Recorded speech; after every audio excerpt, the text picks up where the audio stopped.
সেই আক্রমণে বাংলাদেশের রাষ্ট্রের প্রতিক্রিয়া দেখলাম। সেই রাষ্ট্রের প্রতিক্রিয়ায় আমরা একবারের জন্য ওই যে আমেরিকান সাম্রাজ্যবাদের যে আক্রমণ সেটা নিয়ে কোনো কথা বলা হয় নাই। আমরা উল্টো দিকে দেখলাম ওই যে ইরানিরা যে তার পাল্টা প্রতিক্রিয়া জানালো, পাল্টা আক্রমণ জানালো, সেটার প্রতিবাদ জানানো হচ্ছে। আমেরিকান সাম্রাজ্যবাদ, ইসরায়েলি জায়নবাদ মিলে পৃথিবীর দেশে দেশে যে মানুষের দেশের উপর অন্য দেশের উপর যে আক্রমণ চালাচ্ছে, আগ্রাসন চালাচ্ছে, সেই আগ্রাসনের বিরুদ্ধে আমরা অতীতের ন্যায় আজকেও এই রমজান মাসের শেষ বিকালে এসে দাঁড়িয়েছি। সংগ্রামী বন্ধুগণ, আমরা দেখলাম ওই যে ইরানের উপর মার্কিন সাম্রাজ্যবাদ এবং ইসরায়েলি জায়নবাদ কি নির্মম আক্রমণ চালিয়েছে, এবং আক্রমণ চালিয়ে ক্ষান্ত নয়, তারা ঘোষণা দিয়েছে, ওই আমেরিকান প্রেসিডেন্ট ডোনাল্ড ট্রাম্প ঘোষণা দিয়েছে তারা সেখানকার তাদের সরকারের পরিবর্তনের জন্য এই আক্রমণ করেছে। কি নির্লজ্জ, কি ভায়াপনা! এই যে দেখেন একটা রাষ্ট্রের উপর কি পরিমাণ আগ্রাসন চালাতে পারে, এটা পৃথিবীর আর কোনো লাজ লজ্জা বলে কিছু নেই তাদের কাছে। আমরা দেখলাম এই যে দেশে দেশে তার আগে কিছুদিন আগে ওই যে মাদুরোকে তুলে নিয়ে চলে গেল রাষ্ট্র, কোন ধরনের তোয়াক্কা না করে মানুষের এখানকার যে গণতন্ত্রের শপথ দেওয়া হয়, ওই যে গণতন্ত্রের প্রবক্তা আব্রাহাম লিঙ্কনের দেশের আজকের এই পরিণতি। সংগ্রামী বন্ধুগণ, আমরা বলতে চাই এটা শুধুমাত্র আজকে ওই আমেরিকান সাম্রাজ্যবাদের প্রশ্ন না, আজকে সারা দুনিয়া ব্যাপী এই যে আক্রমণ, সেই আক্রমণের বিরুদ্ধে বারবার করে পুলিশের লাঠি পেটা খায়। আমরা বলতে চাই ওই আমেরিকান সাম্রাজ্যবাদ আজকে যা আমাদের বাংলাদেশ তার কঠোর বিরোধিতা করছে না, ওই আমেরিকান সাম্রাজ্যবাদ একের পর এক সারা দুনিয়া ব্যাপী যে আক্রমণ চালাচ্ছে, তার আক্রমণের পিছনে কারণ কি? তার যে ওই যে অস্ত্র ব্যবসা, সেই অস্ত্র ব্যবসাকে অবাধ করার জন্য আজকে এই আক্রমণগুলো চালাচ্ছে। আজকে এই আক্রমণের ফলে ওই মধ্যপ্রাচ্য উত্তপ্ত, সারা ইউরোপ উত্তপ্ত। এই যে উত্তপ্ত হলো, এই যে আক্রমণ পাল্টা আক্রমণ চলছে, তার অস্ত্র যোগান কোথা থেকে আসবে? সেই অস্ত্রের ব্যবসা সচল রাখার জন্য আজকে এই কৃত্রিম ভাবে এই আক্রমণ চালানো হচ্ছে। সংগ্রামী বন্ধুগণ, আমরা বলতে চাই ওই ইরানের যে শাসন ব্যবস্থা, সেই শাসন ব্যবস্থার বিরোধিতা আমরা করে আমরা দীর্ঘদিন যাবৎ ইরানের যে খুমেনির শাসন ব্যবস্থা, আমরা বামপন্থীরা সেই শাসন ব্যবস্থারও বিরোধিতা করে আসছে। সংগ্রামী বন্ধুগণ, সেই বিরোধিতার মানে এই নয় ওই যে রাষ্ট্র কাঠামোকে ধ্বংস করে দিয়ে সেখানকার রাষ্ট্র ক্ষমতায় যারা আছে তাদেরকে মেরে ফেলা হবে।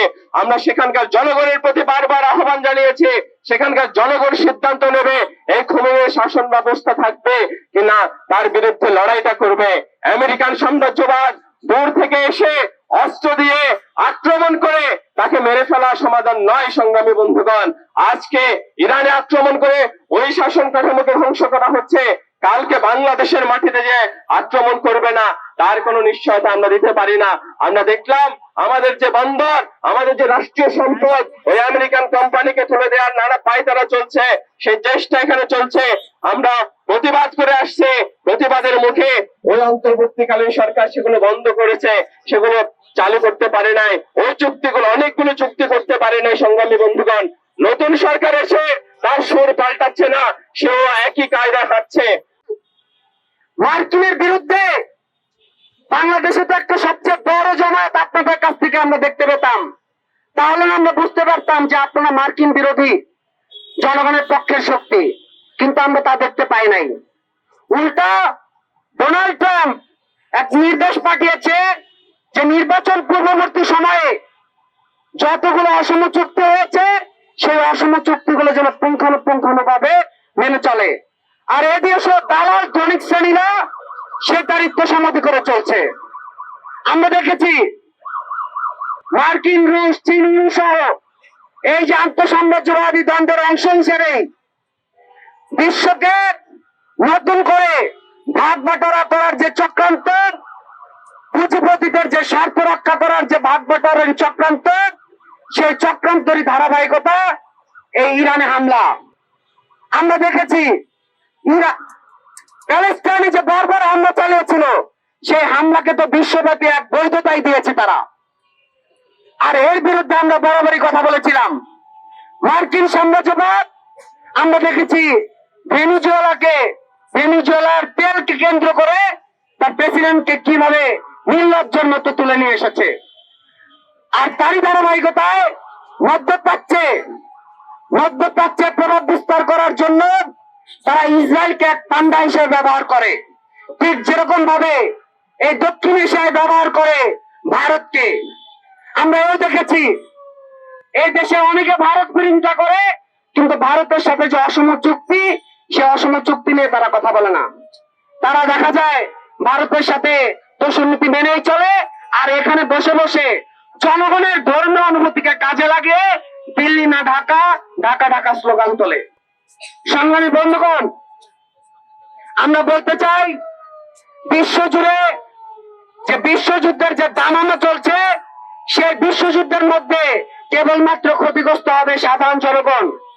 দেখবেন সামনে তেলকে কেন্দ্র করে যে বাণিজ্য চলছে, তার প্রভাব এই বাংলাদেশেও পড়বে। দেখবেন জনগণের দ্রব্যমূল্যের যে নাবিশ্বাস, তাছাড়াও সাধারণ যে জনগণের ক্রয় ক্ষমতার ঊর্ধ্বে চলে যাবে সবকিছু। আমরা দেখতে পাচ্ছি যে এই যে আক্রমণ হচ্ছে, ফিলিস্তিনের আক্রমণে সবচেয়ে বেশি নিপীড়িত হয়েছে, শিকার হয়েছে সেখানকার নারী এবং শিশুরা। আমরা দেখতে পাচ্ছি নানা জায়গায় মার্কিন সাম্রাজ্যবাদ তার করাল থাবা দিয়ে যাচ্ছে। আমরা বলতে চাই অন্তর্বর্তীকালীন সরকার ক্ষমতায় এসেও যখন আমরা বারবার বলেছি তারা মার্কিনের সাথে দোষনীতি মেনে চলে, কিন্তু ক্ষমতার ভাগ বদলের জন্য এই নানা ধর্মীয় ফ্যাসিবাদী শক্তি এবং নানা বুর্জোয়া দল ক্ষমতাকে কেন্দ্র করে ইউরোপকে নিয়ে তারা কোনো কথা বলে নাই। ইউরোপ যে মার্কিনের পাপেট, মার্কিনের যে তোষামন্দি করে চলে, সেটা যখন আমরা বারবার বলেছি, কিন্তু তারা এটার কোনো কর্ণপাত করে নাই। সংগ্রামী বন্ধুগণ, যে এই মার্কিন সাম্রাজ্যবাদ সহ অন্যান্য সাম্রাজ্যবাদী শক্তিরা, সর্বসাধারণ শ্রেণীর মহান শিক্ষক কমরেড মাহাসুদ্দিন যেরকম বলেছেন, এরা আসলে কাগুজে বাঘ। তারা অনেক মহান হলেও, অনেক বড় শক্তি মনে হলেও জনগণের ব্যাপক স্রোতে তারা আসলে বৃষ্টির মধ্যে যেরকম কাগজে বাঘ ভেসে যায়, তারাও ভেসে যাবে। আমরা বলতে চাই বাংলাদেশের যে দালাল সরকারগুলো রয়েছে, যারা মুখে আসলে সাম্রাজ্যবাদ বিরোধিতা, মুখে ভারত বিরোধিতার কথা বলে, কিন্তু দিন শেষে তারা আপোষ করে চলে, তাদের বিরুদ্ধে আমাদের তীর নিক্ষেপ করতে হবে। সংগ্রামী বন্ধুগণ, দিন শেষে দেশে দেশে মার্কিন সাম্রাজ্যবাদ সহ অন্যান্য রুশ, চীন সহ সকল সাম্রাজ্যবাদ, ভারতীয় সম্প্রসারণবাদ এবং ইসরায়েলি জাহানবাদ বিরুদ্ধে দেশে দেশে সকল জায়গায় ঐক্যবদ্ধ এক বড় বড় ফ্রন্ট গড়ে তুলতে হবে, যাতে করে এদেরকে মোকাবেলা করা যায়। এর বিরুদ্ধে সংগ্রাম গড়ে তোলে কেবলমাত্র শ্রমিক, কৃষক, মধ্যবিত্ত, নারী, আদিবাসী সহ নিপীড়িত জাতি জনগণের সরকার, সংবিধান, রাষ্ট্র ক্ষমতা প্রতিষ্ঠা করার মধ্য দিয়ে কেবলমাত্র সাম্রাজ্যবাদকে বিরোধিতা করা যায়। পুঙ্খ কেবল মুখে বিরোধিতা করার মধ্য দিয়ে আসলে এই সংগ্রাম গড়ে তোলা সম্ভব নয়। সবাইকে এই আহ্বান জানিয়ে নাকি ঘোষণা দিয়েছে এখান থেকে নাকি তারা বিশ্বকে জয় করবে, আর তার বড় রাজনৈতিক দল মার্কিনের সাথে বাণিজ্য করে চলে। তারা বিদেশে গিয়ে ক্ষমতা কিভাবে ভাগবাটারি করা যাবে এটা তারা বৈঠক করে। কেন? তারা ক্ষমতায় যাওয়ার জন্য জনগণের সাথে কোনো আলাপ আলোচনায় তারা বিশ্বাস করে না, সাধারণ বাংলাদেশের জনগণের উপর নির্ভর করে না। আমরা দেখেছি অন্তর্বর্তীকালীন পরের যে উপদেষ্টারা এবং আগে, তারা নাকি আমার দেশের সেনাবাহিনীকে পাঠাবে শান্তিরক্ষী মিশনে। শান্তিরক্ষী মিশন কার জন্য? বিশ্বকে ভাগবাটোয়ারা করবে ল্যাটিন আমেরিকা, আফ্রিকান কান্ট্রি গুলার যে আসলে খনিজ তেল, খনিজ সম্পদকে লুটপাট করার জন্য। যখন তারা এখানে খনিজ সম্পদ লুটপাট করবে, সেটাকে পাহাড় দেওয়ার জন্য আমার দেশের সেনাবাহিনীকে সেখানে পাঠাবে। এই দেশের সেনাবাহিনী, রাষ্ট্রীয় বাহিনী পুরোপুরি সাম্রাজ্যবাদীদের দোষনীতি মেনে চলে। এই বাহিনী জনগণের বাহিনী নয়। এই বাহিনী যদি জনগণের বাহিনী হতো, তাহলে এই জনগণের পক্ষে তারা অবস্থান নিত। আমরা বলতে চাই এই যে মার্কিন সাম্রাজ্যবাদ সহ অন্যান্য সাম্রাজ্যবাদের বিরুদ্ধে যে অনেকে কথা বলে, এটার বিরুদ্ধে শক্তিশালী সংগ্রাম গড়ে তোলার একমাত্র উপায় প্রত্যেক দেশে দেশে সাম্রাজ্যবাদ বিরোধী ফ্রন্ট গড়ে তোলা।